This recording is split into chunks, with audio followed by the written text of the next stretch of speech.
YouTube, what's going on, guys? Thank you guys for checking out another YouTube video.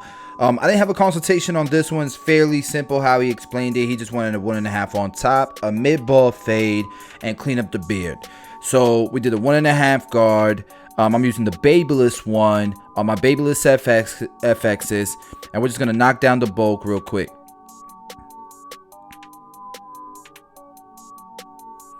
And I don't know if you guys noticed, but Fonz is in the background, like taking little action shots and stuff.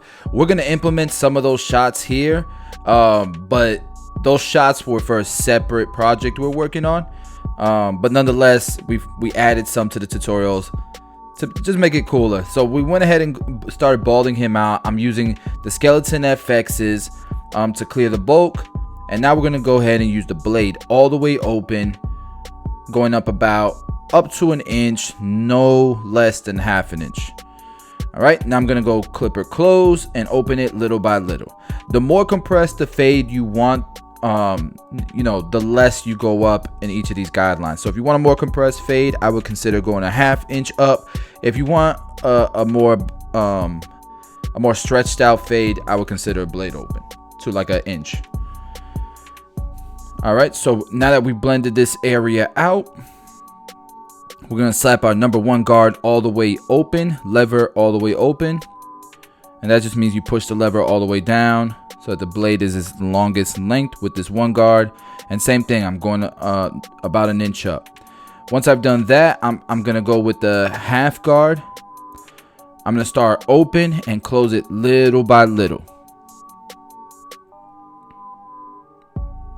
His hair is very thick on the sides, like the density is very thick. So usually when hair is thick like this, it's going to take some detailing to really get a nice blend, a nice gradient blend. And a lot of times the half guard ain't enough. Once I'm done with the half guard, you can see I went to that blade all the way open just to kind of spread it out a little bit more to create more gradients. I feel like the denser the hair, the harder it is to take out guidelines, if that makes sense.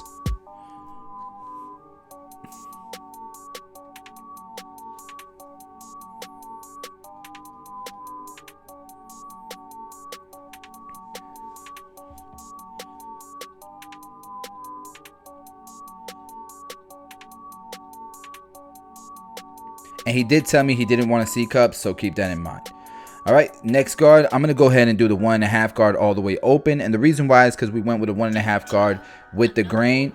The biggest guard I'm gonna end up using is a number 2, but I want to see if I could skip it. So we went to the 1.5 guard, closed it up, and then we jumped back to that 1 guard open to complete the blend. You're gonna notice that I'm gonna go up to that number 2 guard just because it looked a little too bulky around the parietal ridge, and I want to fix that.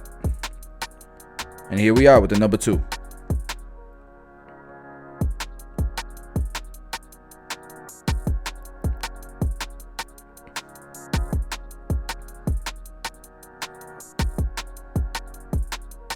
So at this point, I'm just kind of detailing a bit. I mean, we were having a great conversation. We were talking stocks. We were talking comedy. Like, we were just basketball, having a great conversation. So I didn't notice that I went back to that blade open and just started detailing. That was probably me killing time. All right, so now we're gonna go ahead and do the left hand side, and we're gonna follow the same steps. Bald them out, clear out this bulk, and notice that I did a little bit more than half of the back. That just makes it easy to complete the fade as opposed to just doing the sides then the back. I just went ahead and did half the head, and then the other half would complete the fade. Let's see if you guys could follow along for a bit with the color guide on the bottom left corner.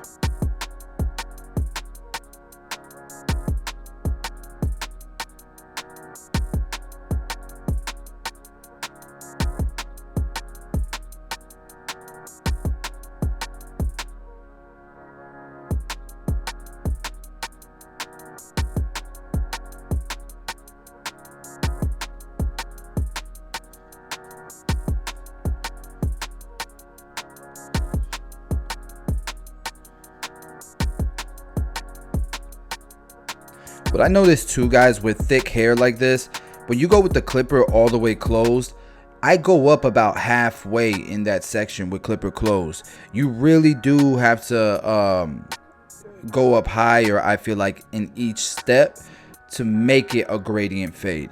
My opinion. Let me know in the comments if you get what I'm saying, or if you have anything you can add to make it easier, if you know what I'm talking about. Easier to make it, you know, more blended, more gradient. All right, so we had the one open. We're in the one open area, and we're using this half guard, starting open, closing it little by little to blend this area out. Probably gonna have to take the guard off and go back to blade open just to clean it up.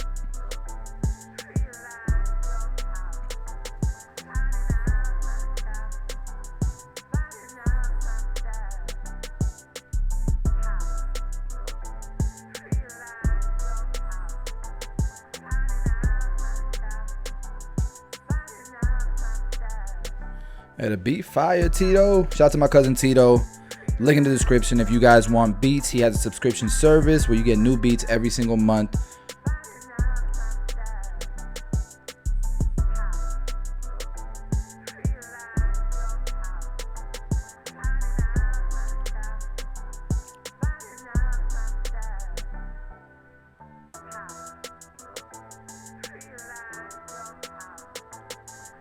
All right, so same area, we did the one and a half guard, and we had to drop to that one guard open again, just to get it to blend.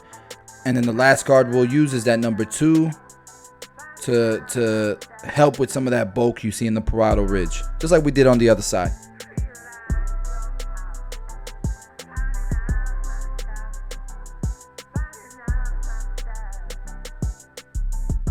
All right, number 2 guard.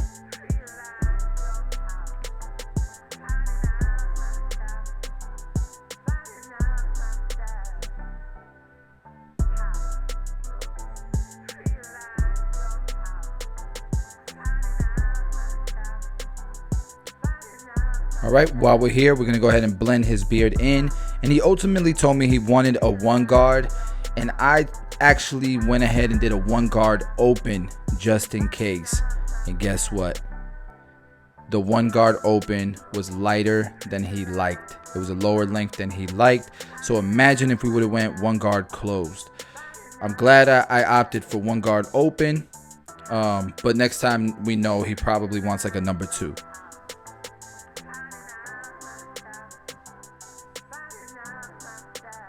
And so what I decided to do, because in the chin area we hadn't cut it yet when I found out it was too low, I just did a number 2 and blended it into the sides.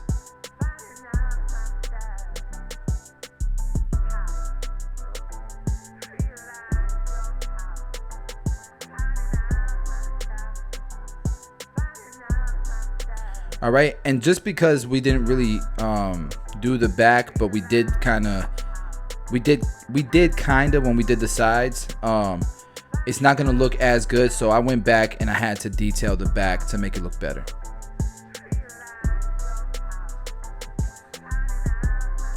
And a great way to do this is just follow through your steps, whether you want to fade up or fade down.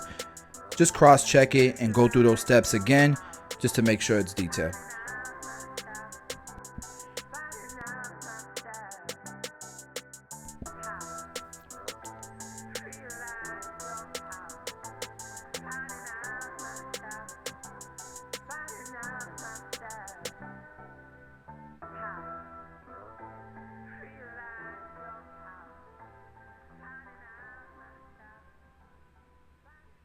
This side of his head was definitely more difficult because I don't know if you guys can see the indents behind his ear as it starts to round to the back. He's got some prominent indents there, and that definitely made this side more difficult. Remember, no one person has perfect hair growth pattern or perfect head shape all the way around. So there's always going to be some unique challenges depending on the client that you're cutting, right? And that's kind of the beauty of barbering. It's what makes it an art and a craft, and it's what allows somebody to set themselves apart, because it does require some type of growth and honing of your skills to get to a level where, regardless of what challenges you're facing on that particular client, you'll be able to manage them.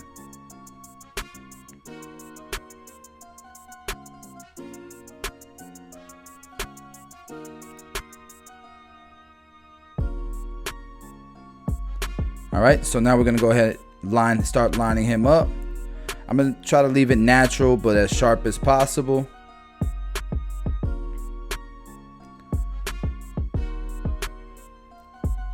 Just because he has a full hairline, but it's a difficult hairline just because of the way that the hair grows. One side grows forward, the other side grows back, and then on his actual hairline he's got cowlicks. So definitely was a challenging lineup to make it sharp without pushing him back.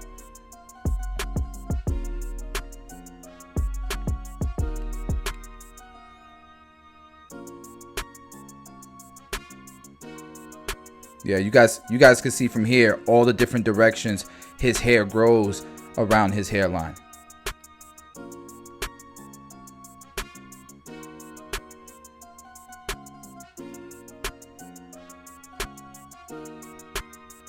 And then what I was doing there with the trimmer is just kind of freehanding where some of his hair wants to curl up around the hairline, just to clean it up a bit.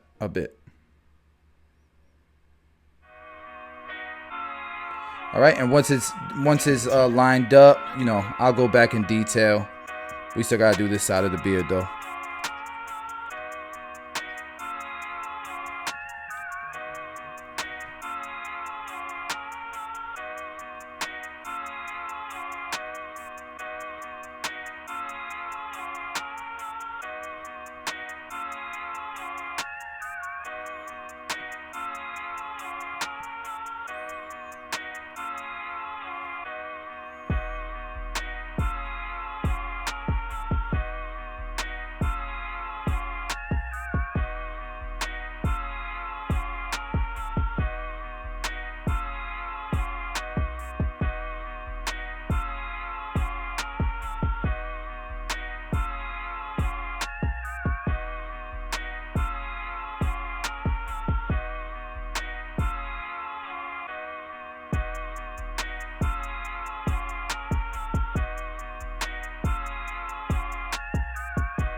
All right, so we're using 245 shave gel just to make it, because I didn't line up the top of the beard, but I wanted to make it a comfortable, clean shave.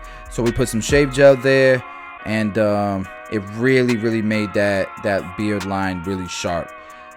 And then with the shaver, I haven't cut his hair before, but I really wanted it at least from the sides to pop. So I used the shaver just around the temple area. We'll see how you know his skin reacts to it, and if we dare to do more of the shaver later. All right, the beard is clean. Let's go ahead and enhance the cut just because of his hairline challenges with all those different hair growth patterns. Using the Beam Team XL. I'm only using this airbrush because the other airbrush I had, one of the gaskets broke, and I didn't want to use one of our replacement airbrushes. Damn, that fade looking clean. All right, guys. Here's the before. Now look at the after. This was definitely the more difficult side, but I think that, you know, we did our best.